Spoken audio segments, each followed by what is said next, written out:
그럼 안전하다는 게 도대체 어떤 것들이 있어야 안전한 병원이냐? 호흡, 기도와 출혈 이런 것들이 가장 고려해야 되는 부분들인데, 교합과 턱관절 이런 부분에 대한 이해도가 구강암면외과 선생님들께서 높다 보니까 그쪽에서 좀 편향돼서 말씀을 드려보자면은, 어차피 성형외과잖아요. 성형외과는 단어를 말씀 안 하시는 거예요.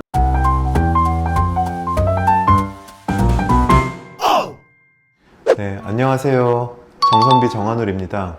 제가 오늘 말씀드리려고 하는 내용은요, 양악수술 받는 이제 병원을 선택을 하시는데 어떤 병원을 고르는 게 좋느냐 얘기들이 많이 나오고 물어보기도 하고 그렇습니다. 그래서 오늘은 여러 병원들이 있지만 저는 구강암면외과 치과의사로서의 약간 이쪽에 편을 들면서 어필이라고 해야 될까요? 그럼 병원 선택 기준에 대해서 한번 제 생각을 말씀드려 보도록 하겠습니다.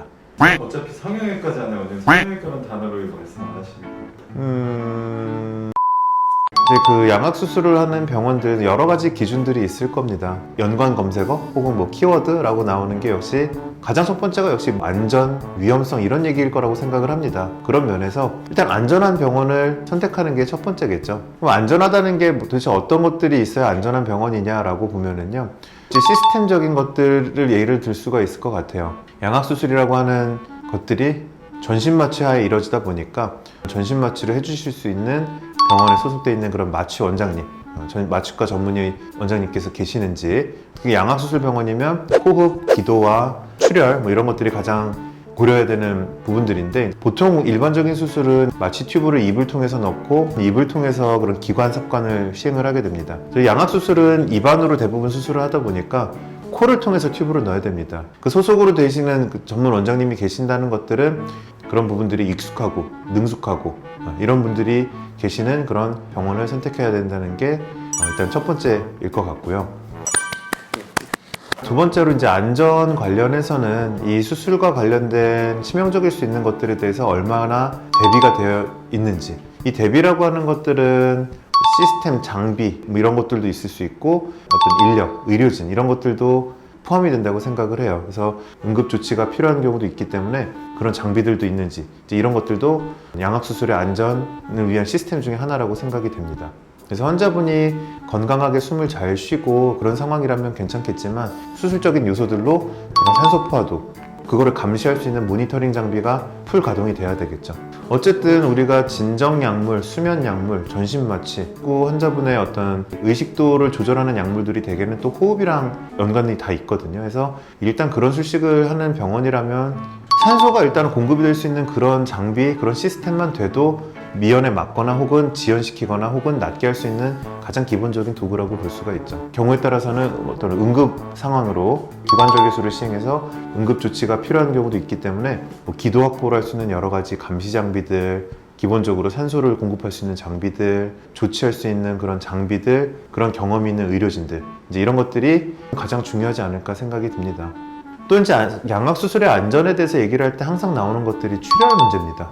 얼굴은 혈관들이 굉장히 많습니다. 작은 혈관부터 큰 혈관까지 많고, 특히 깊이 있는 큰 혈관들 만나게 됩니다. 출혈에 대해서 대처를 하고 혹은 출혈이 덜 생기게 하고, 이런 수많은 노하우들, 수많은 방법들이 있는데, 출혈과 관련된 안전에 대해서는 출혈을 막을 수 있는 모든 예방 조치를 다 하는 게 가장 첫 번째일 것이고요. 출혈을 미연에 예방하는 조치로서는요, 당연하지만 수술 전에 환자분의 상태를 면밀하게 검사를 해서 충분히 사전에 환자분의 몸 상태, 안전 상태를 충분히 검사를 하는 것들이 가장 기본이라고 할 수가 있겠고요. 두 번째는 출혈이 발생했을 때 이를 막을 수 있는 조치들, 장비들, 인력들, 이런 것들이 중요하다고 볼 수 있겠습니다.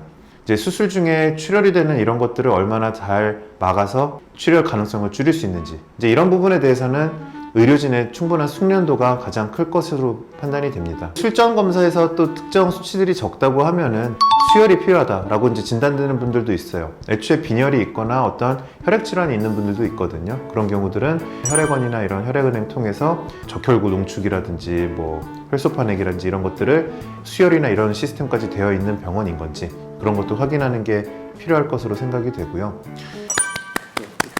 서두에서도 말씀드린 것처럼 저는 치과의사이자 구강암면외과 치과의사이다 보니까 그쪽에서 좀 편향돼서 말씀을 드려보자면은, 이 양악수술이라는 것 자체가 교합에 대한 변화가 동반이 될 수밖에 없다 보니까 교합에 대한 상태 진단 그리고 교정의 필요성 여부 이제 이런 것들에 대한 판단이 중요하죠. 턱관절에 대한 이해도가 부족하면은요 정확한 진단이 불가능해집니다.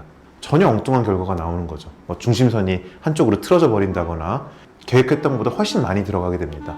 교합, 턱관절 이 부분에 대해서는 학부 때부터도 기본 치과 의사로서 충분히 교육을 받아왔고 구강암면외과의 전문의가 되기 위해서 한 4년의 기간 동안 턱관절, 교합 그리고 이것들의 분석, 얼굴에 미치는 영향 이런 것들은 수도 없이 배우고 전문의가 되는 게 구강암면외과 전문의이기 때문에 그런 면에서 구강암면외과 선생님들께서 교합과 턱관절 이런 부분에 대한 이해도가 높다 보니까 구강암면외과에서 수술 받으시는 게 맞지 않나라고 말씀을 드려봅니다. 양악수술을 생각하시고 계시는 환자분들께서 병원을 고르실 때 어떤 기준으로 어떤 것들을 좀 생각하고 병원을 선택해야 되는지에 대해서 제가 말씀을 드려봤습니다. 영상이 도움이 되셨다면 구독과 좋아요 부탁드릴게요. 감사합니다.